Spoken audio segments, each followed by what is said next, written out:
Hello students, आप सभी का वेलकम मेरे यूट्यूब चैनल पे। आज हम क्लास 10th का टर्म 1 मैथ सिलेबस कंप्लीट करेंगे वन बाय वन। एक एक वीडियो ऐसे ही हम रेगुलर अपलोड करेंगे और हम 40 मार्क्स कवर करेंगे। जैसे कि आपका जो एग्जाम है वो नवंबर में होने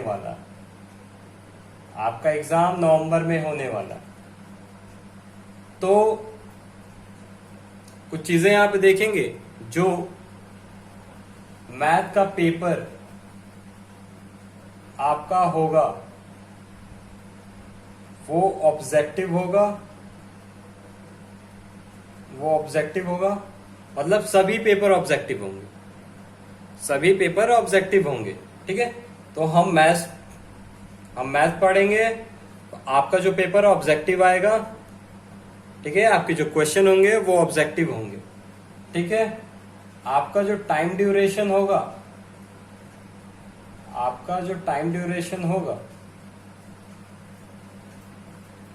वो होगा 90 मिनट्स, मतलब हाफ एन आवर। ठीक है, 1/2 एन आवर्स का होगा। ठीक है, और आपका जो होगा, जो मार्क्स होगा वो क्या कंटेन करेगा, 40 मार्क्स, मतलब 40 मार्क्स का पेपर होगा।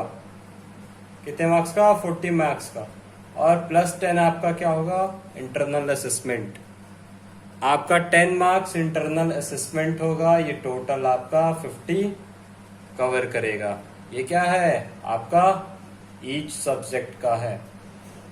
ठीक है, ईच सब्जेक्ट में मैं मैथ बता रहा। ठीक है, ये मैथ का। ठीक है, वैसे सभी पेपर ऑब्जेक्टिव होंगे, 90 मिनट्स के होंगे। ठीक है, चलिए अब हम देखेंगे आपका जो टर्म 1 में जो पेपर मैथ है उसका सिलेबस। ठीक है, उसका सिलेबस, और उस सिलेबस में से हम एक यूनिट चूज करेंगे जो आज हम पढ़ेंगे। ठीक है, हम आज देखने वाले हैं अलजेब्रा। क्या देखने वाले हैं, अलजेब्रा। अब आप सोचोगे अलजेब्रा ही मैंने क्यों चूज किया, तो अलजेब्रा इस वजह से चूज किया कि ये जो है आपका,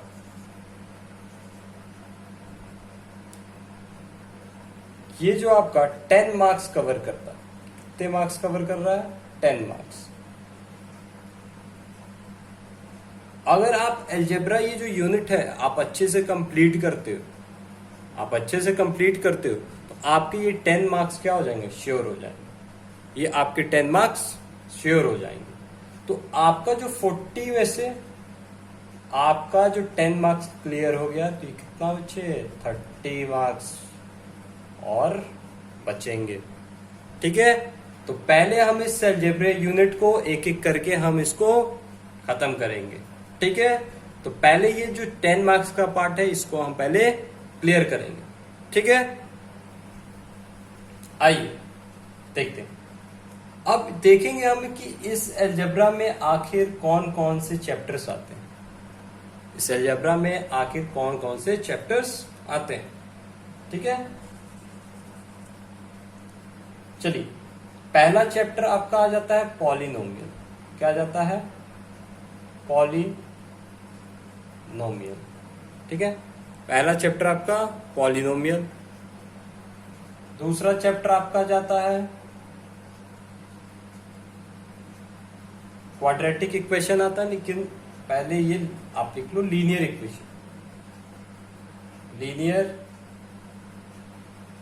इक्वेशन।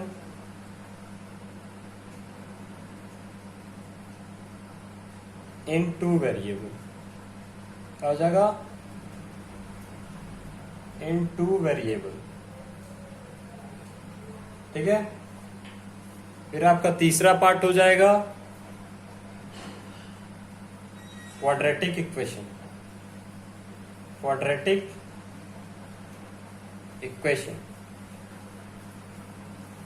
और फोर्थ आपका हो जाएगा एपी, क्या हो जाएगा, एपी। ठीक है, तो आपको ये 4 चैप्टर कंप्लीट करने हैं। कितने हैं, 1 2 3, हाँ 1 2 3 4, 4 चैप्टर, और आपको 10 मार्क्स आपका ये कवर हो जाएगा, ये आपका 10 मार्क्स कवर हो जाएगा। ओके, तो स्टूडेंट जो अलजेब्रा का जो 4 यूनिट था उसमें से हम पहले पढ़ेंगे एपी। क्या पढ़ेंगे, एपी। ठीक है, एपी का फुल फॉर्म या इसका पूरा नाम क्या होगा, अरिथमेटिक प्रोग्रेशन, अरिथमेटिक प्रोग्रेशन। ठीक है, क्या होगा, अरिथमेटिक प्रोग्रेशन। तो इसको हम पहले पढ़ेंगे। जैसे कि अलजेब्रा में आपने कितना यूनिट, 4 पार्ट्स देखा था अलजेब्रा का, polynomial, linear equation two variable, quadratic equation और एपी। तो उसमें का जो 4th पार्ट है वो हम पढ़ेंगे एपी। फिर हम पढ़ेंगे polynomial, linear equation two variable और फिर क्वाड्रेटिक इक्वेशन। ओके, तो पहले हम क्या स्टार्ट कर रहे हैं, एपी स्टार्ट कर रहे हैं। ओके, चलिए स्टार्ट करते हैं। एपी को हम स्टार्ट करते हैं।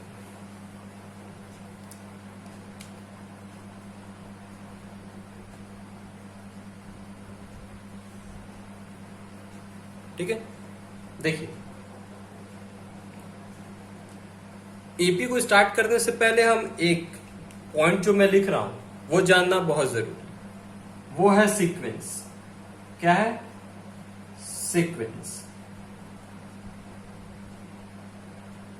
सीक्वेंस पहले आपको जानना है कि सीक्वेंस क्या है। ठीक है, तो एक स्टेटमेंट जो मैं लिखूंगा उसको ध्यान से पढ़िएगा। लिख रहा हूं, क्या है, number arrange in a, number arrange in a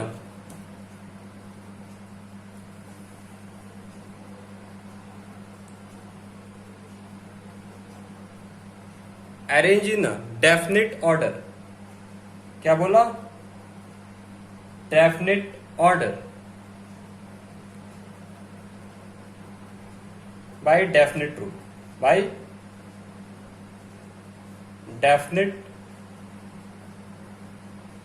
bye definite rule.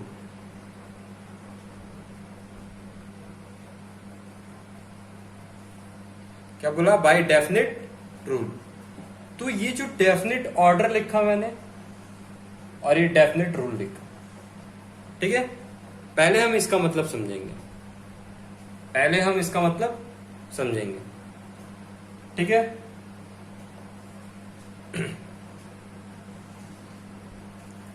तो देखिए डेफिनेट ऑर्डर और डेफिनेट रूल क्या है।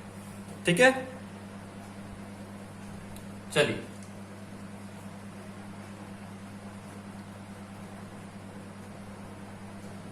डेफिनेट रूल देखिए।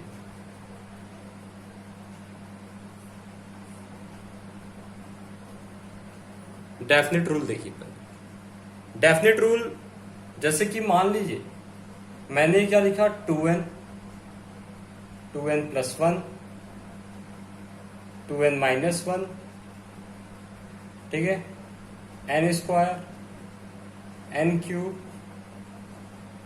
n square minus 1, n cube minus 1, ठीक है, और एक्सेट्रा, यहां पे ये एक्सेट्रा। ठीक है, अब ये डेफिनेट रूल, ठीक है, अब ये कैसे डेफिनेट ऑर्डर हो जाता है। ठीक है, अब ये देखिए डेफिनेट ऑर्डर देखिए,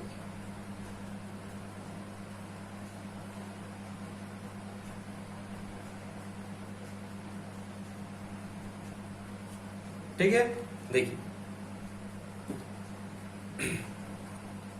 जैसे मैंने लिखा 2n, क्या लिखा, 2n लिखा। अब जैसे ये 2n लिखा तो हमारा जो n है, हमारा जो n है, ये जो n है वो क्या डिनोट कर रहा है, नेचुरल नंबर, क्या डिनोट कर रहा है? Natural number. क्या डिनोट कर रहा है? Natural number. ठीक है। अब ये जो डेफिनेट रूल है, ये जो डेफिनेट रूल है 2n, इसको हम कैसे डेफिनेट ऑर्डर बनाते हैं? देखिए, n की जो वैल्यू होगी वो होगा n की वैल्यू 1 2 3 4 5 6 ऐसे इनफाइनाइट। ठीक है। देखेंगे अब इस n की वैल्यू को हम क्या करेंगे, यहां पे पुट करेंगे। n इंटू 1 मतलब 2 इंटू 1, n की वैल्यू क्या हो जाएगी, यहाँ पे 2 हो जाएगी। ठीक है। फिर 2 3 हो जाएगा। ये जो मैंने नीचे ये जो लाइन बना रहा हूं, ठीक है, ये क्या आ जाएगा, ये n की वैल्यू शो कर रहा है, ये n की वैल्यू शो कर रहा है। ठीक है, ये n की वैल्यू शो कर रहा है। तो मानिए मैं 4 तक लिया। ठीक है, ये क्या आ गया, 2 आ गया, 4 आ गया, 6 आ गया, 8 आ गया। अब ये जो आया है, ये जो 2 4 6 8 आया है, ये आपका क्या कहलाएगा, डेफिनेट ऑर्डर। ये क्या कहलाएगा, डेफिनेट ऑर्डर। और किसको फॉलो किया है, ये 2n को फॉलो किया है। और 2n आपका क्या है, एक डेफिनेट रूल है। ठीक है।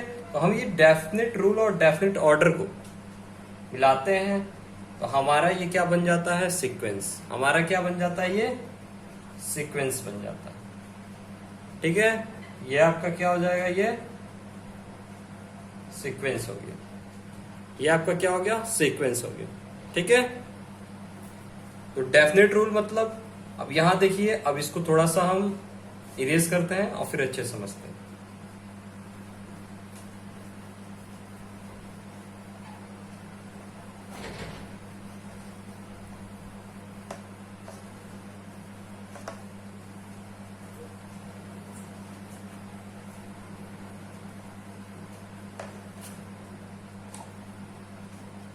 चलिए, सीक्वेंस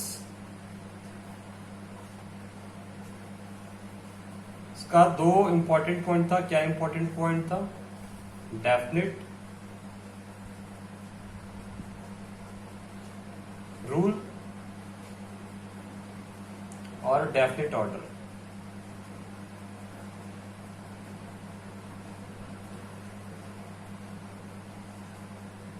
क्या था, डेफिनेट रूल और डेफिनेट ऑर्डर। ठीक है। जैसे डेफिनेट रूल आपने देखा, 2n 2n plus 1 2n minus 1। ठीक है, इस तरीके से। ठीक है। देखिए, अ डेफिनेट ऑर्डर जो डेफिनेट रूल को फॉलो करे। ठीक है, जो डेफिनेट रूल को फॉलो करे। फॉलो कैसे करता है, हम n की वैल्यू पुट करते हैं। ठीक है, n की वैल्यू पुट करते हैं। जैसे मैंने 2n लिया था तो क्या निकल के आया था, 2 4 6 8। ठीक है, इस तरीके से ये निकल के आया था। और इसको मैंने क्या बोला था, ये दोनों जब मिल जाते हैं क्या हो जाता है, सीक्वेंस हो जाता है। क्या हो जाते हैं, सीक्वेंस हो जाता है। ठीक है, दोनों वर्क किया तो क्या बना दिया, सीक्वेंस। तो ये क्या कहलाएगा, ये सीक्वेंस। क्या कहलाएगा, सीक्वेंस। अब ये जो डेफिनेट रूल है, ये जो डेफिनेट रूल बोल रहा है, ठीक है, इसके कहने का मतलब ये सीक्वेंस तभी बनेगा कि अगर मान लीजिए आप 2n को फॉलो करा रहे हैं। ठीक है, आप ये डेफिनेट रूल कब बनेगा, तो इस पे केवल हम जो भी नंबर चूज करेंगे, मतलब n की जो भी वैल्यू लेंगे वो केवल 2n के लिए लेंगे, ना कि हम 2n प्लस 1 इस पे रख देंगे। जैसे कि आप जैसे n की वैल्यू 1 लिए। ठीक है, तो क्या आ गया, 2 आ गया। ठीक है, फिर n की वैल्यू आप 1 लिए, n की वैल्यू 2। ठीक है, n की वैल्यू 3, n की वैल्यू 4। ठीक है, तो मान लीजिए n की वैल्यू 1 लिया, 2 आ गया। अब n की वैल्यू आप 2n प्लस 1 के लिए नहीं यूज कर सकते हो। किसके लिए यूज करोगे, केवल 2n के लिए। ये n की जो वैल्यू 3 है, ये केवल 2n के लिए यूज करोगे। n की वैल्यू जो 4 है वो केवल 2n के लिए यूज करोगे। आप 2n+1 के लिए नहीं जाओगे। अगर 2n+ लेते हो, ठीक है, तो ये सारी n की वैल्यू किसके लिए एक्ट करेगी? 2n+1 के लिए, नॉट फॉर 2n। ठीक है, तो इस तरीके से डेफिनेट रूल हो जाता है, और इस तरीके से हम डेफिनेट रूल को फॉलो कराते हैं तो डेफिनेट ऑर्डर मिल जाता है, और ये डेफिनेट ऑर्डर सीक्वेंस बन जाता है। बात समझ में आया आपको? ठीक है, जैसे मान लो अगर मैंने लिया 2n-1, मान लो कि मैंने 2n-1 लिया, तो आप इस तरीके से समझो कि अब ये जो चारों नंबर हैं किसके लिए? आप केवल अगर हम एक यूज किए सभी इसी के लिए यूज होंगे। ठीक है, और जो ऑर्डर बन के आएगा, जैसे मान लो n की वैल्यू आपने रखा, यहाँ पे क्या आ जाएगा? 1 आ जाएगा। n की जगह पे 2 रखा, यहाँ पे 3 आ जाएगा, 5 आ जाएगा, 7, 9, इस तरीके से आ गया। अब ये चारों वैल्यू n5 पे ले लो, चारों वैल्यू इस्तेमाल की, ये मतलब पांचों, ये जो है 5 भी है, ये जो पांचों इस्तेमाल किया किसके लिए किया? 2n-1 के लिए। ऐसा नहीं है कि n की वैल्यू एक 2n के लिए, एक n=2 वैल्यू 2n-1 के लिए, n=3 की वैल्यू 2n+1 के लिए, तब ये डेफिनेट रूल नहीं कहलाएगा। ठीक है, मतलब पार्टिकुलर n की जो पार्टिकुलर वैल्यू है वो पार्टिकुलर डेफिनेट रूल, वो एक पार्टिकुलर होना चाहिए। ठीक है, जब हम यूज करते हैं तो इस तरह का जो फॉर्म बनेगा ये आपका डेफिनेट ऑर्डर, और यही डेफिनेट ऑर्डर और डेफिनेट रूल मिलके सीक्वेंस बना दिए। बात समझ में आया? सीक्वेंस आपको समझ में आया? चल,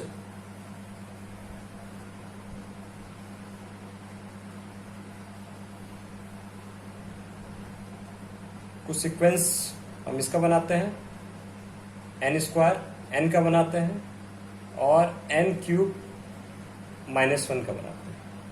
n³ -1 इसका क्या बनाते हैं? हम सीक्वेंस बनाते हैं। ठीक है, चलिए तो हम बनाते हैं n² का। ठीक है, और हमें n की वैल्यू क्या लेनी है? मैं यहां मेंशन कर दे रहा हूं, आपको n की वैल्यू लेनी है 1 से 6 तक। ठीक है, मैंने यहां लिमिट कर दिया। ठीक है, आप 1 से 6 ही लोगे। ठीक है, चलिए तो पहले कौन कौन सी वैल्यू लेनी है हमें? 1 लेनी है, 2 लेनी है, 3 लेनी है, ये सब क्या है? n की वैल्यू। ठीक है, 4 लेनी है, 5 लेनी है, और 6 लेनी है। ठीक है, हमें क्या लेनी है? 6 लेनी है। ठीक है, चलिए पहले हम 1 लेते हैं तो ये क्या हो जाएगा? 1 का स्क्वायर, फिर 2 लेते हैं 2 का स्क्वायर, फिर 3 लेते हैं 3 का स्क्वायर। ठीक है, 4 लेते हैं तो 4 का स्क्वायर, 5 लेते हैं 5 का स्क्वायर, तो 5 ही तक रखते हैं इसको 5 ही तक रहने देते हैं। ठीक है, अब देखिए हम इसका स्क्वायर करते हैं, 1 का स्क्वायर 1। ठीक है, 2 का स्क्वायर क्या होगा? आपको नहीं याद है तो इसको क्या करेंगे? 2 × 2 कर लेंगे। ठीक है, इसको क्या कर लेंगे? 3 × 3 कर लेंगे, इसको 4 × 4 कर लेंगे, 5 × 5 कर लेंगे। ठीक है, ये क्या हो जाएगा?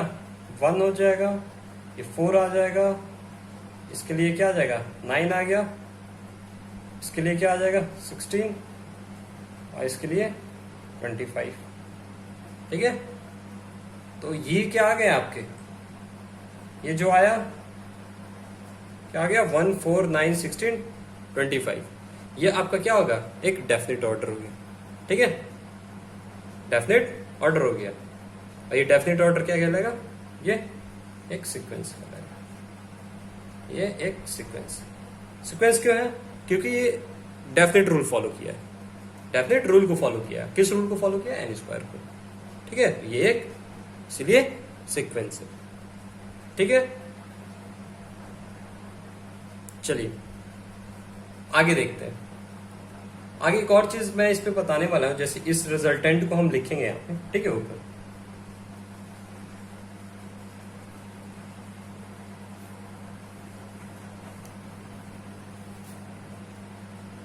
देखिए यहाँ पे क्या आया था,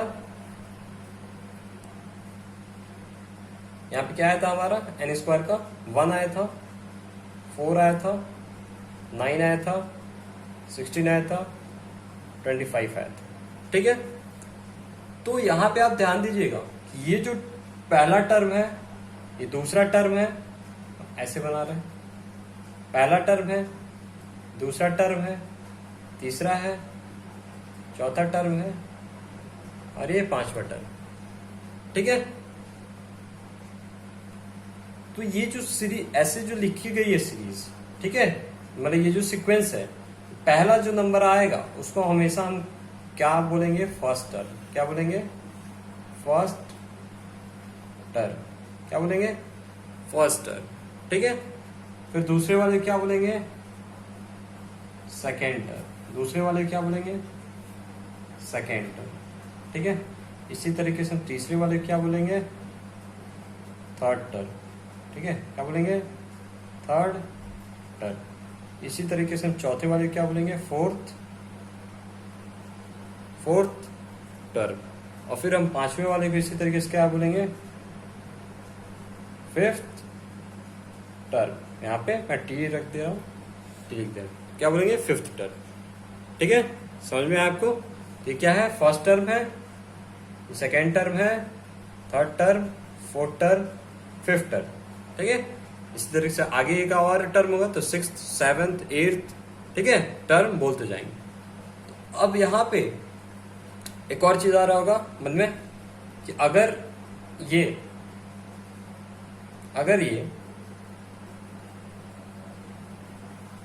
इनफाइनाइट हो गए, ठीक है, कहां तक जाएंगे, एन तक जाएंगे, क्या हो जाएगा, एन स्क्वायर होगा, एन तक होगा तो एन स्क्वायर होगा। ये एन थोड़ा सा ठीक है, ये एन स्क्वायर होगा। अब इसको हम क्या बोलेंगे, इसको कौन सा टर्म बोलोगे आप, इस टर्म, इसको आप कौन सा टर्म बोलोगे, तो हम इसको क्या बोलेंगे, एन टर्म। क्या बोलेंगे, एन टर्म। ठीक है, जैसे फर्स्ट टर्म था, फर्स्ट था, सेकेंड था, थर्ड था, फोर्थ था, वैसे एन टर्म। ठीक है, चलो, ठीक है, तो बेसिक था ये, आपको सीक्वेंस समझ में आ गया। ठीक है, डेफिनेट रूल और डेफिनेट ऑर्डर। ठीक है, कैसे ये रूल को फॉलो करेगा, जो ये डेफिनेट ऑर्डर आएगा ये क्या कहलाएगा, सीक्वेंस कहलाएगा। ठीक है, क्लियर है, आगे बढ़ते हैं।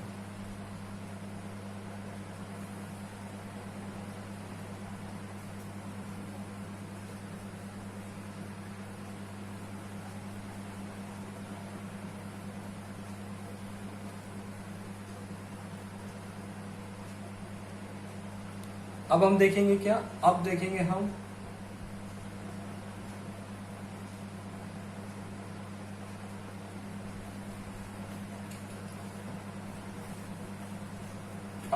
जो हमें पढ़ना है। क्या पढ़ना है हम लोग को, अरिथमेटिक प्रोग्रेशन, यही पढ़ना है। चलिए देखते हैं।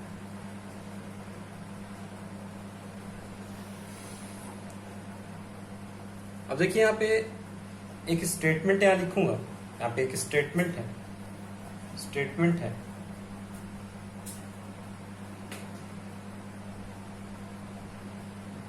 ठीक है, एक स्टेटमेंट है आपका कि अ सीक्वेंस, क्या बोलेंगे, a sequence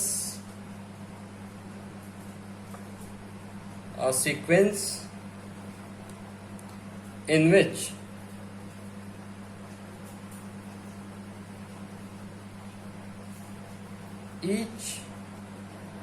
each term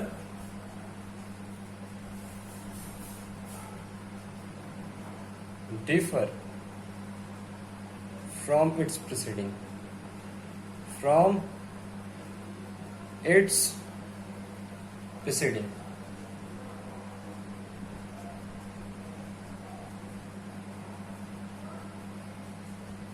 From its preceding. ठीक है, अब देखिए इस पे इंपॉर्टेंट है, मैं लाइन करता हूं। सीक्वेंस तो आप जान रहे हो, सीक्वेंस तो आपको पता है क्या है, ठीक है। सीक्वेंस आपको पता है, और sequence in which each term differ from its preceding, ठीक है।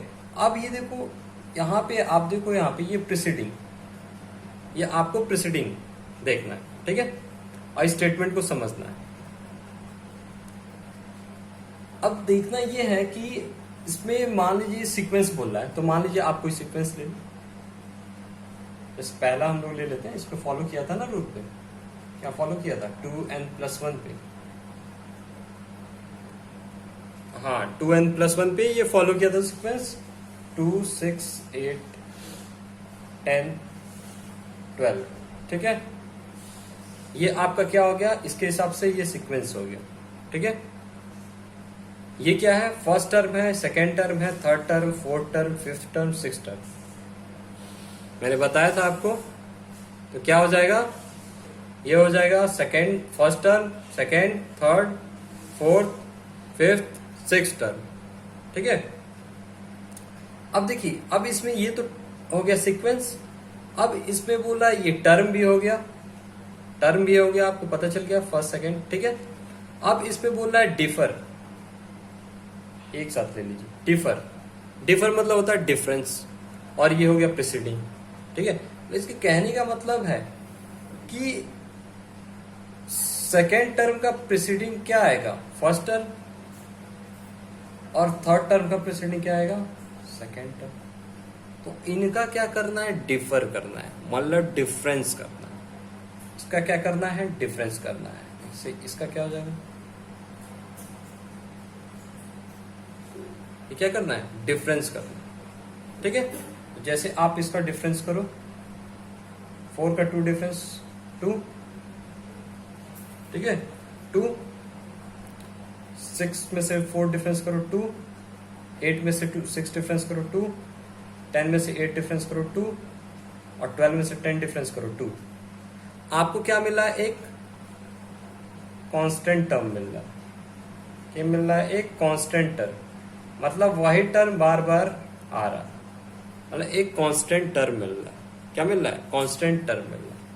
ये बात समझ में है कि एक सीक्वेंस था, ठीक है, उसके प्रीसीडिंग टर्म से हम क्या कर रहे हैं, डिफरेंस कर रहे हैं, प्रीसीडिंग टर्म से डिफरेंस कर रहे हैं, और रिजल्टेंट में हमें ये मिल रहा है, रिजल्टेंट में हमें ये मिल रहा है, और इसको हम क्या बोला है, कांस्टेंट टर्म बोला। सो क्या बोला है हम, कांस्टेंट टर्म बोला।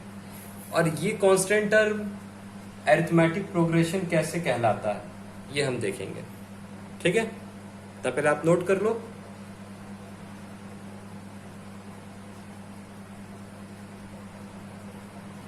ठीक है, आगे बढ़ो, देखते हैं।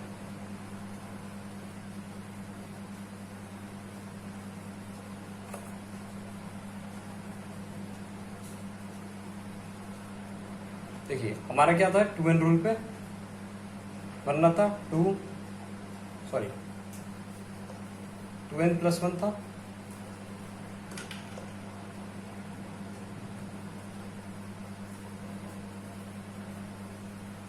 टू एन पे बनेगा, 2n पे क्या बन रहा है, 2 4 6 8 10, 2 4 6 8 10, ठीक है, ये बन रहा था। और इसको हम फर्स्ट टर्म बोल रहे थे, second term, third, fourth, fifth term, ठीक है। और हम डिफरेंस देख रहे थे, हम इसका क्या निकाले थे, प्रीसीडिंग टर्म का डिफरेंस निकाले थे, इसके प्रीसीडिंग टर्म का डिफरेंस निकाले थे। हमें मिल क्या रहा था, सब पे 2 मिल रहा था। और इसको हम क्या बोले थे, कांस्टेंट टर्म बोले थे। क्या बोला था, कांस्टेंट टर्म बोला था, ठीक है। और हम एपी में अगर इस तरह का ये कांस्टेंट टर्म दिखता है हमें डिफरेंस करने पे, तो इस कांस्टेंट को हम लिखते हैं यहाँ पे कॉमन, मतलब एक ही टर्म सेम है तो सेम कॉमन हो गया। और ये कहाँ से मिल रहा है हमें, डिफरेंस करने पे, तो ये हो जाता है कॉमन डिफरेंस। क्या हो जाता है, कॉमन डिफरेंस हो जाता है, ठीक है। ये याद रखना है। और कॉमन डिफरेंस को हम डिनोट करते हैं, डिनोटेड बाय स्मॉल डी। हम इसको स्मॉल डी से डिनोट करते हैं। किसे कॉमन डिफरेंस को हम स्मॉल डी से डिनोट करते हैं। ठीक है, क्लियर है? अब इतना बात समझ में आ गया।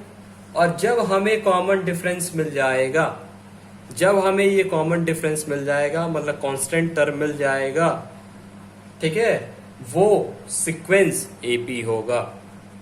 तो वो सीक्वेंस एपी होगा। इसका मतलब हमें ये जो कांस्टेंट टर्म मिला है, कांस्टेंट टर्म हमें मिला है, तो क्या मिला है हमें कांस्टेंट टर्म, मतलब हमें डी क्या मिला है, डी हमें मिला है 2। डी हमें क्या मिला है 2, मतलब कॉमन डिफरेंस मिला है 2।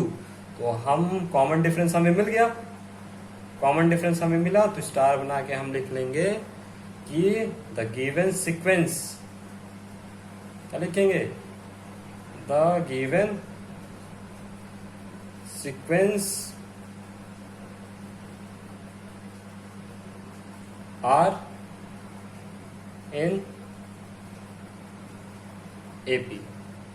The given sequence are in AP. ठीक है,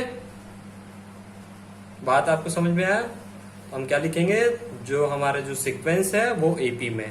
तो आपको समझ में आया ये कैसे एपी क्लियर हो गया, मतलब ये डिफाइन हो गया कि ये जो सीक्वेंस है वो एपी है। तो सबसे इंपॉर्टेंट इसमें क्या शो कर रहा है, किसका रोल सबसे इंपॉर्टेंट है, इस डी का। इस डी का रोल जो है बहुत ही ज्यादा इंपॉर्टेंट है। ठीक है, देखिए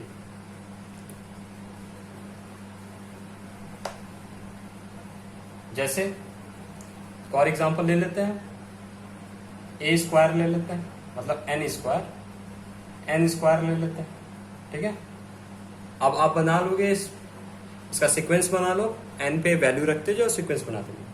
तो 1 का स्क्वायर 1, 2 का स्क्वायर 4, 3 का स्क्वायर 9,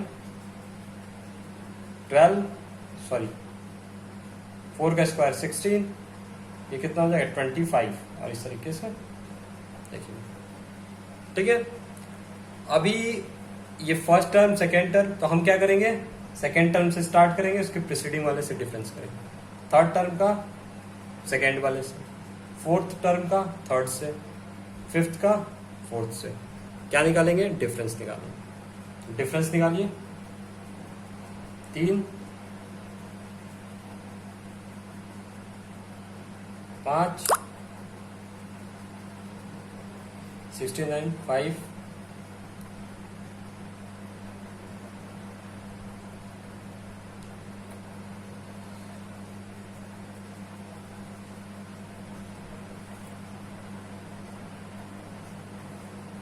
और ये देखिए ये क्या आ गया, इसका डिफरेंस करेंगे 9। ठीक है, तो इसमें क्या दिख रहा है आपको, कॉमन डिफरेंस सेम नहीं है, कॉमन डिफरेंस सेम नहीं है, ये सेम नहीं है। तो सीक्वेंस ये AP D not found, D not found. ठीक है, डी मतलब नहीं है, इसका मतलब ये एपी नहीं है। N square are not in AP, are not in AP. ठीक है, जब ये सीक्वेंस फॉलो ही नहीं कर रहा है, जब ये सीक्वेंस यहां पे, सॉरी यहां गलत हो गया, जब ये सीक्वेंस, जब ये कांस्टेंट टर्म दे ही नहीं रहा है हमें, ये कांस्टेंट टर्म नहीं दे रहा है हमें, डी हमें नहीं मिल रहा है, डी नॉट फाउंड, तो हम क्या करेंगे, ये एपी नहीं होगा, ये एपी नहीं होगा। ठीक है, बात आपको समझ में आ गया? ठीक है, ठीक है, तो आपने देखा कि ये जो है सीक्वेंस तो बना रहा है। ठीक है, आपने देखा कि एन स्क्वायर जो है वो 1, 4, 9, 16, 25 सीक्वेंस तो बना रहा है, बट एपी नहीं है। ठीक है, वो कैसे पता चला, जब हमने कांस्टेंट टर्म फाइंड आउट किया तो देखा कांस्टेंट टर्म नहीं आ रहा, मतलब जो हमारा जो डिफरेंस करने पे ये हमारा जो टर्म है, डिफरेंस करने के बाद जो टर्म आ रहा है वो सेम नहीं आ रहा है, अलग अलग आ रहा है, 3, 5, 7, 9। ठीक है, इस वजह से हमें क्या डी नहीं मिला, और इस वजह से ये एन स्क्वायर को हम एपी नहीं बोलेंगे बट सीक्वेंस बोलेंगे। ये सीक्वेंस होगा बट वो एपी नहीं है। तो ये आपको समझ में आया? ठीक है, क्लियर है? चलिए,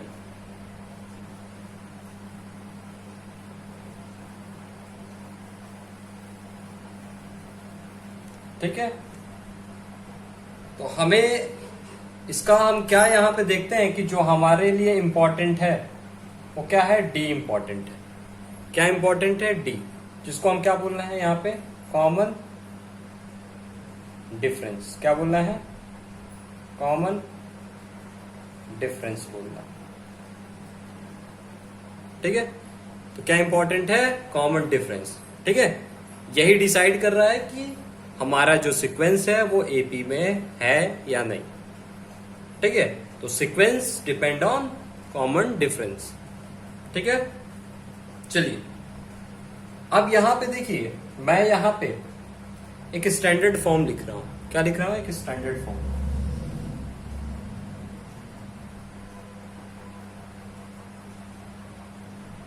स्टैंडर्ड फॉर्म लिख रहा हूं। ठीक है, अब देखिए यहां पे A1 A2, ये क्या लिख रहा हूं मैं? एक सीक्वेंस लिख रहा हूं। ठीक है, A1 first term, A2 second term, A3 A4 A5 A6। ठीक है,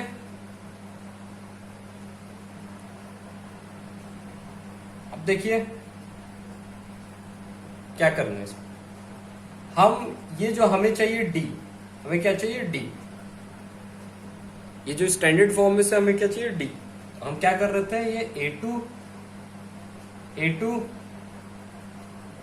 minus A1 A3 minus A2, अलग इसका इससे डिफरेंस, प्रीसीडिंग वाले से डिफरेंस कर रहे हैं। ठीक है, सेकेंड टर्म से स्टार्ट कर रहे हैं।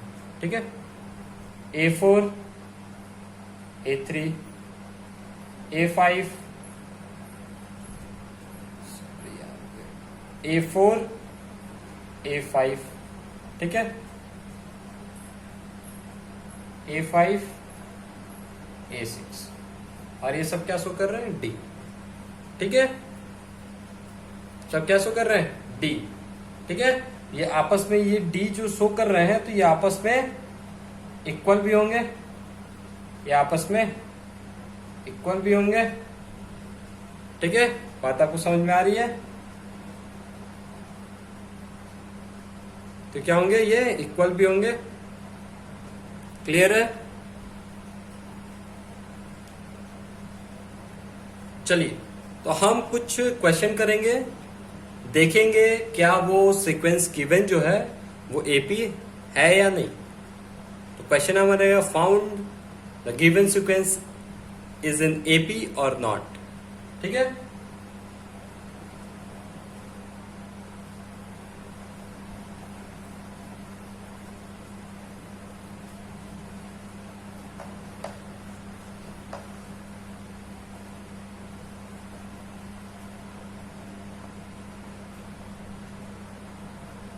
तो पहला क्वेश्चन है। ठीक है, पहला क्वेश्चन 8 14 11 14 17 20। अब ये बताना है आपको कि ये जो गिवन सीक्वेंस है एपी में है या नहीं है। ठीक है, तो जब ये फाइंड आउट करने आए जब कि एपी है या नहीं है, ये क्वेश्चन आ सकता है आपके ऑब्जेक्टिव में, ये क्वेश्चन आ सकता है। ठीक है, इतना आसान ना आए लेकिन ये क्वेश्चन आएगा जरूर। हम लोग आगे बढ़ेंगे, देखेंगे, लेकिन पहले इजी से स्टार्ट करते हैं, ठीक है, जिससे कॉन्सेप्ट आपका क्लियर हो। ठीक है, चलिए हम क्या करते थे, पहले डी हमारा मोस्ट इंपॉर्टेंट था, पहले डी निकाले। ठीक है, तो क्या करेंगे, ये क्या हो जाएगा 11 माइनस 8 इक्वल 14 माइनस 11 इक्वल, ठीक है, और ये किसके इक्वल निकालना चाह रहे हैं, डी निकालना चाह रहे हैं। ठीक है, फिर क्या हो जाएगा आपका 17 माइनस 14 और फिर क्या हो जाएगा 20 माइनस 17। ठीक है, ये कितना आ जाएगा आपका 3, ये कितना आ गया 3, ये कितना आ गया 3, कितना आ गया 3। ठीक है, तो डी कितना आ गया 3 आ गया। ठीक है, डी कितना आ गया 3, तो हम यहां स्टार बनाएंगे, स्टार बनाएंगे और क्या लिखेंगे, sequence are in, sequence are in AP, sequence are in AP. ठीक है, तो आपको तो लिखना नहीं है, आपको तो टिक करना है ना, ऑप्शन चूज करना है। ठीक है, जैसे आपको ऑप्शन दे देगा, ठीक है, इसका ऑप्शन क्या बना सकता है, इसका ऑप्शन आपका बना देगा option A 4, option B 2, option C 3, ठीक है, ऑप्शन डी बना देगा none of these, none of these. ठीक है, तो इस तरह का ऑप्शन, तो आपका ये ऑप्शन क्या हो गया, सही है। अगर डिफरेंस पूछता है, डी आपसे पूछता है तो, ठीक है, तो चलिए एक क्वेश्चन करते हैं। ठीक है, एक और क्वेश्चन देखते हैं। ये थोड़ा क्वेश्चन जो मैं लिखने जा रहा हूं वो आपका इस तरह के क्वेश्चन आ सकते हैं। ठीक है, रूट क्या हो जाएगा 18, रूट 50, रूट 98। ठीक है, आपका ऑप्शन ए है 3 रूट 2, ऑप्शन बी है 4 रूट 2, ऑप्शन सी है आपका रूट 2 और आप ऑप्शन आपका डी है 2 रूट 2। ठीक है, चलिए तो हम लोग देखेंगे आखिर ये किसको फॉलो कर रहा है। ठीक है, चलिए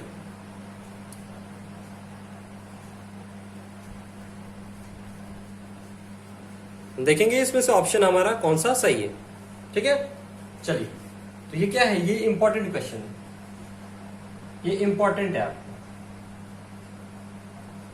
ठीक है, ये बहुत ही इंपॉर्टेंट क्वेश्चन है। ठीक है, चलिए 18 को आप क्या 50 को 18 से माइनस कर सकते हैं, रूट 50 को रूट 18 से माइनस कर सकते हैं, नहीं कर सकते। तो पहले हमको 18 को थोड़ा सा क्या करना है, सॉल्व करना पड़ेगा। 18 को थोड़ा सा हमें सॉल्व करना पड़ेगा। क्या हो जाएगा 2 9 3 3 3 1। ये आपको फैक्टराइजेशन करने आना चाहिए। ठीक है, कर लोगे आप, या आप टेबल पढ़ के भी कर सकते हो। टेबल पढ़ के क्या करोगे, 18 को क्या लिख सकते हो 9 इंटू 3 सॉरी 2 9 इंटू 2 ये भी लिख सकते हो। ठीक है, तो इसको क्या हो जाएगा, इसको क्या लिखेंगे हम 18 को 2 इंटू 3 इंटू 3। ठीक है, इसी तरीके से हम इसका यहां पे भी कर लेंगे 50 का 25 5 5 से 25 2 को ये 50 को 2 से डिवाइड किया 25 5 5 = 25 और 5 1 = 5। ठीक है, मतलब 50 का हमें क्या मिला, 2 × 5 × 5। ठीक है, इसी तरीके से आप 98 का कर लीजिए, 98 का भी कर लीजिए, तो आपको मिलेगा, मैं लिख दे रहा हूं लेकिन आप कर लीजिएगा सेम एज इट इज, ऐसे ही कीजिएगा। क्या जाएगा, 7 × 7। ये तो मैं कर दे रहा हूं यहाँ पे, देख लीजिए। 98 2 से करेंगे तो 4, 49 टाइम्स में, तो ये 2 से तो जाएगा नहीं, 7 से जाएगा। ठीक है, तो आ रहा है 2 × 7 × 7। ठीक है,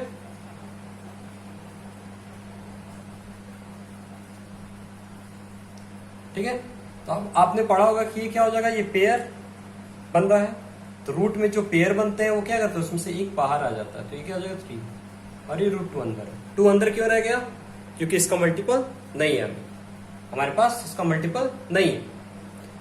5 है, 5 बाहर आ गया, क्या हो जाएगा 7 √2। ठीक है, अब हमें क्या करना है, हमें डी देखना है, हमें डी चाहिए। डी कैसे मिलेगा, डी कैसे मिले, 5 में से 3 घटाइए, इसमें से इसमें सब्ट्रैक्ट करेंगे। ठीक है, और इसको इसमें से सब्ट्रैक्ट करेंगे। ठीक है, तो 5 √2 में से माइनस करिए, 5 √2 - 3 √2। ठीक है, इज इक्वल टू 7 √2 - 5 √2। ठीक है, तो क्या हो जाएगा, √2 कॉमन ले लीजिए, 5 - 3, बिल्कुल बेसिक से कर रहे हैं। ठीक है, कि आपको अच्छे से समझ में आए। ठीक है, वैसे तो टाइम आपके पास कम रहेगा, तो आपको फास्ट कैलकुलेशन करना है। ठीक है, तो ये कितना आ जाएगा, 2 √2 आ गया, ये कितना आ जाएगा, 2 √2 आ गया। आ रहा है कि नहीं, 5 में से 3 घटाए 2 आया, 5 में से 3 घटाए 2 आ गया, ये √2 मल्टीपल। ठीक है, √2, और हमारा डी कितना मिल गया, 2 √2 हो गया। तो हमारा ऑप्शन क्या होगा, बताइए, हमारा ऑप्शन क्या होगा, ऑप्शन डी, ऑप्शन डी, ये ऑप्शन डी। ठीक है, क्वेश्चन कैसा, ठीक था, ऑप्शन क्या हो जाएगा, डी। ठीक है, लिख दे रहा हूं ऑप्शन डी। ठीक है,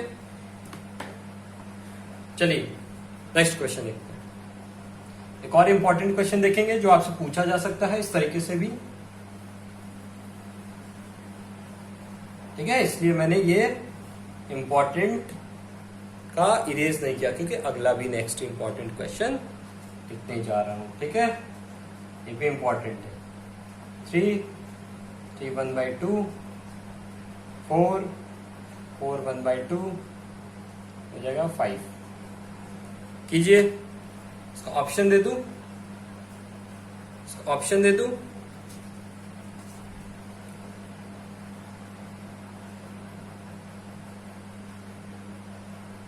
आप कीजिए, कीजिए, तब तक मैं पानी पी लेता हूं।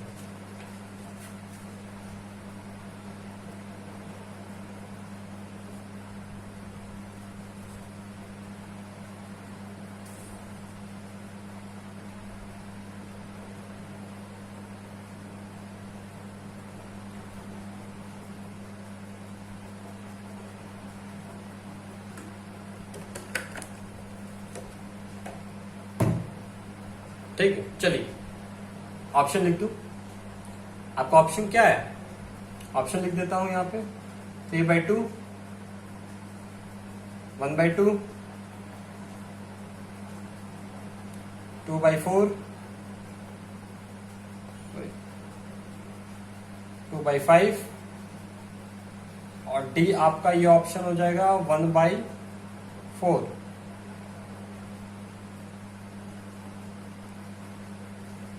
ठीक है, ये आपका ऑप्शन है। चलिए हम इसको करते हैं। अब ये जैसे आपका दिया हुआ ये ऑप्शन ठीक है, ये ऑप्शन आप नोट कर लीजिए या रहने दीजिए इसको। आप इसको क्या लिखोगे 3, ये इम्प्रॉपर में इसको बनाओ तो ये क्या आ जाएगा 7/2। कैसे आया, 2 का 3 से मल्टीप्लाई किया, 1 ऐड किया, 4 को ऐसे लिख दिया, 2 का 4 से किया 8 और 1 ऐड किया 9/2 और ये 5 आ गया। अब आप सबको पता है ये तो सीक्वेंस है और सीक्वेंस चेक करते हैं ये एपी में है या नहीं, और एपी में है होगा तभी इसको इसका डी मिलेगा, डी मिलेगा तभी ये एपी में है। ठीक है, तो पहले तो डी निकालना है और डी आपको पता है कि हम इसका सेकेंड टर्म से उसके प्रीसीडिंग टर्म से क्या करते हैं, डिफर करते हैं, डिफरेंस निकालते हैं। आप डिफरेंस निकालिए 7/2 माइनस 3, 4 माइनस 7/2, 9/2 माइनस 4 और 5 माइनस 9/2।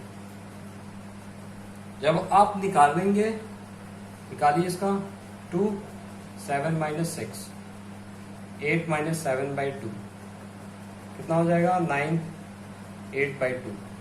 ठीक है, 10 माइनस 9/2।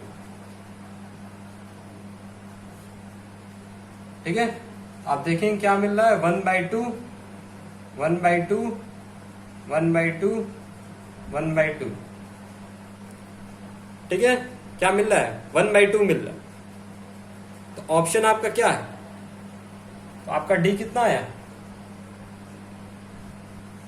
डी क्या आया 1/2, डी क्या आया आपका 1/2। ऑप्शन बताइए, ऑप्शन आपका हो जाएगा बी।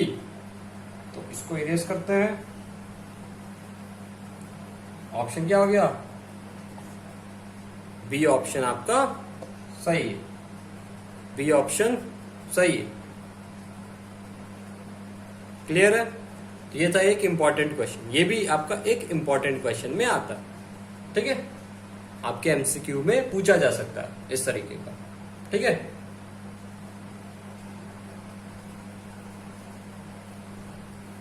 ठीक है, चलिए तो इसी तरीके से कुछ क्वेश्चन और भी है, देख लीजिए। जैसे 11,6, 1, -5, कॉमा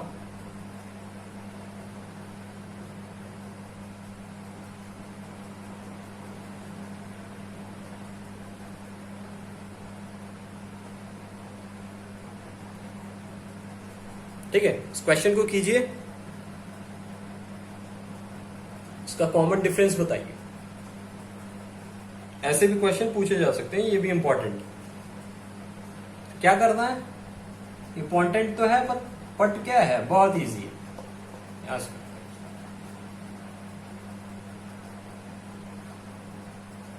डिफरेंस करना है, क्या करना है 6 में से 11 का डिफरेंस, 1 में से 6 का डिफरेंस और -5 से -1 का डिफरेंस, इसका इससे डिफरेंस -5,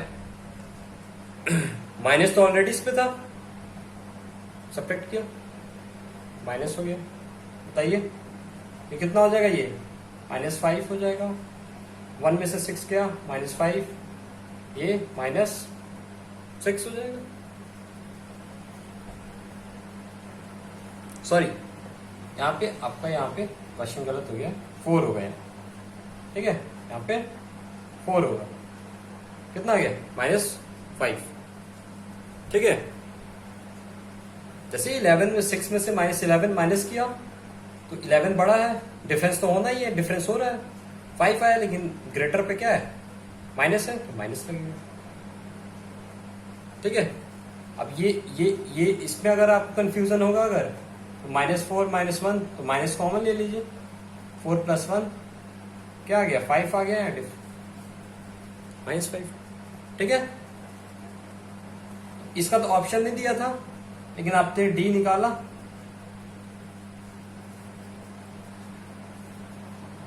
कितना आया डी -5, ठीक है। डी कितना है -5 आया, ये कॉमन डिफरेंस हो गया। मान लीजिए मैं आपसे पूछ लूं, इसमें पूछ लिया फर्स्ट टर्म बताइए, फर्स्ट टर्म क्या है, तो फर्स्ट टर्म आपको पता है, टर्म तो पता ही है 11 हो जाएगा, सेकेंड टर्म 6 हो जाएगा, ठीक है। तो फर्स्ट टर्म क्या हो जाएगा 11 हो जाएगा, अगर बाय द वे पूछता है, ठीक है।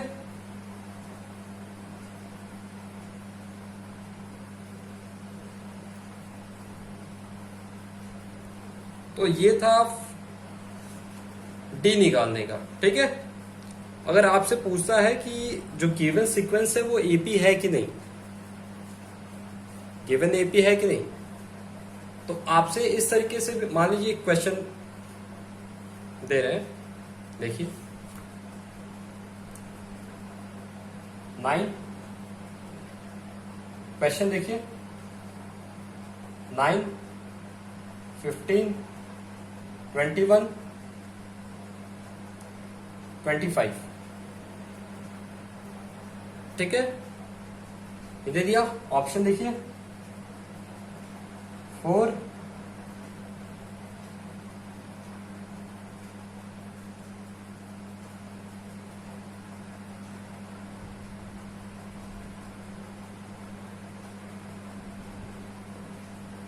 ठीक है, ये ऑप्शन दे दिया, ठीक है। और इसमें आपसे बोला है कि फाइंड, आप सोचोगे क्या फाइंड क्या करना, फाइंड क्या करना, फाइंड डी फाइंड करना, ठीक है। तो आप लिख दे रहा हूं फाइंड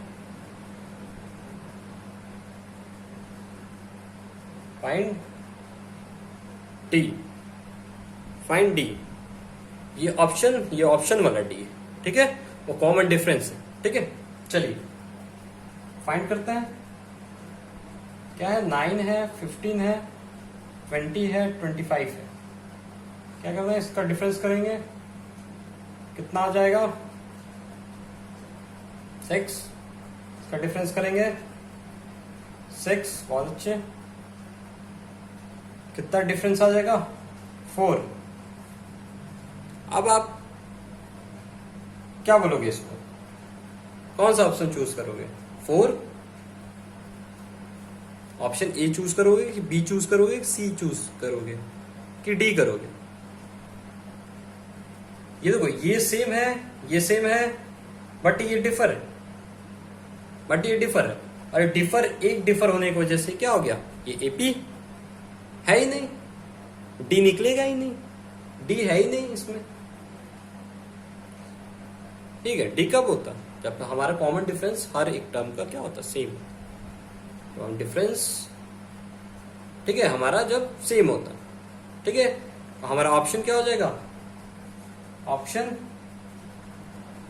हमारा ऑप्शन हो जाएगा बी, ऑप्शन बी।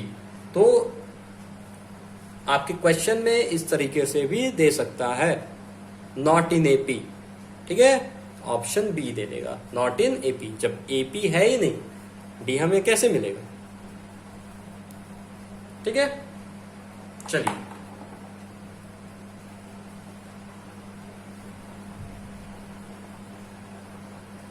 तो ये सब ये छोटे क्वेश्चन है, ठीक है।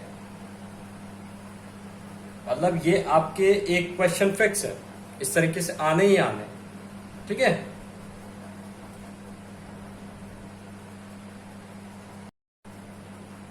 तो एक और इंपॉर्टेंट क्वेश्चन हम देखेंगे, जो बहुत ही इंपॉर्टेंट है। ये क्वेश्चन है कि ये आपको सीक्वेंस दिया हुआ है, ठीक है, ये आपको सीक्वेंस दिया हुआ है, अब बोला है find value of a and b, find value of a and b, ठीक है। इसका ऑप्शन में दे देता हूं, 114, 117, 115, 23। ठीक है, कि ए की वैल्यू है, ये बी की वैल्यू। ठीक है, लेकिन हमें ए और बी का वैल्यू, सही वैल्यू ढूंढना है और ऑप्शन चूज करना है। ठीक है, आप समझ में आ रहा है क्वेश्चन? ठीक है, चलिए। अब इसमें तो आप सोचोगे डी, हमने डी फाइंड किया है, अब ये तो कुछ नया दिख रहा है क्वेश्चन। तो यहां देखिए कैसे करेंगे इसको। ये ए है, 9 है, बी है, 25 है। तो ये जो सीक्वेंस का आपने क्या फर्स्ट पार्ट अभी सीखा है, फर्स्ट पार्ट में आपने डी निकालना सीखा, तो डी निकालिए यहां पे भी। तो 9 माइनस ए, इसको निकालेंगे। एक खास बात होती है कि हमेशा जो डी है वो इक्वल होता है। ठीक है, तो बी माइनस 9, और इसका भी करेंगे तो 25 माइनस बी। ठीक है, ये क्या है? डी है। क्या है? डी है। ठीक है, अब आप सोचोगे इसका क्या होगा, इसका क्या यूज होगा। तो यहां पे देखिए ये वेरिएबल डिफर। ठीक है, ये ए है, ये बी है, तो इसका कोई रिलेशन नहीं बन सकता यहाँ पे। आप तो रिलेशन बना सकते हैं, बट सॉल्व नहीं होगा। हमें सॉल्यूशन चाहिए। हम क्या करेंगे, इसको एक साथ ले लेंगे, हम इसको क्या लिख सकते हैं, b minus 9 is equal to 25 minus b. ठीक है, आप क्या करो, इस p को उठा के इस साइड लेके आओ, तो क्या हो जाएगा, b जो है माइनस है, आप इधर लेके आओगे तो ये हो जाएगा प्लस b, और ये -9 इधर लेके जाओगे +9, ये कितना हो गया आपका 2b, कितना हो गया 2b, और इसको ऐड करते हो आप, कितना आएगा 34 आएगा, 34, और b का वैल्यू यहाँ पे क्या आ गया 34/2, मतलब वैल्यू आ गई 17, वैल्यू आ गई b की वैल्यू 17। ठीक है, अब आप सोचोगे a की वैल्यू कैसे आए, a का वैल्यू कैसे आएगा। ठीक है, कुछ नहीं करना है, अब हमें इस दोनों को रिलेशन को लेना है। 9a is equal to b minus 9। ठीक है, तो 9 माइनस a, b आपको पता ही है 17 है, -9 कर लो, माइनस a। ठीक है, 17 से 9 घटा लो, सब्ट्रैक्ट करो, कितना आएगा 8 आएगा, 8 आएगा, सॉरी यहाँ 9 लिखो, यहाँ 9 लिखो। ठीक है, 9 minus a is equal to 8 हो गया। ठीक है, अब आप क्या करोगे, -a को ये रहने दो, 8 इसको इधर भेज दो, -9, ये आपका इक्वल टू के राइट साइड में आ गया। ठीक है, तो कितना हो जाएगा -1 आएगा, और ये माइनस से ये -1 कैंसल आउट हो गया, a की वैल्यू 1 आ गई, और यहां आपकी b की वैल्यू 17 आ गई, b की वैल्यू 17 आ गई। तो आपका ऑप्शन क्या हो जाएगा, सॉरी, आपका ऑप्शन क्या हो जाएगा, बी। बी ऑप्शन सही है, नहीं ऐसा लगेगा सी होगा, ये बी होगा। ठीक है, ये ऑप्शन बी होगा। ठीक है, राउंड कर दिया मैंने। तो ये एक इंपॉर्टेंट क्वेश्चन था। ठीक है, ये इसको इंपॉर्टेंट नहीं, इसको वेरी वेरी इंपॉर्टेंट कर लो। ठीक है, इसको वेरी वेरी इंपॉर्टेंट क्वेश्चन कर लो। ठीक है, चलो अब आगे हम एक और स्टेप बढ़ेंगे। अभी तो हम डी तक थे कॉमन डिफरेंस में, इसमें भी यहाँ पे भी कॉमन डिफरेंस का यूज हुआ। ठीक है, इस्तेमाल हुआ है, उसी के कॉन्सेप्ट का इस्तेमाल हुआ है। ठीक है, तो अब आगे हम एक नया टाइप पढ़ने जा रहे हैं, ठीक है। वो टाइप क्या है देखिए, ठीक है। अब यहां से हम एक नया टाइप पढ़ेंगे।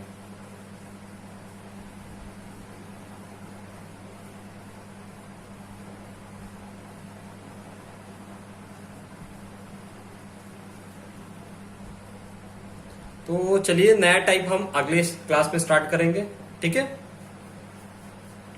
तो आपको क्या करना है, आपको क्या करना है, लाइक करना है, सब्सक्राइब करना है। आपको लाइक सब्सक्राइब करना है और क्या करना है, वीडियो को शेयर करना है। बस आपको क्या करना है, 3 चीजें करनी है। आपको बस ये 3 चीजें करनी है, लाइक सब्सक्राइब और शेयर, ठीक है।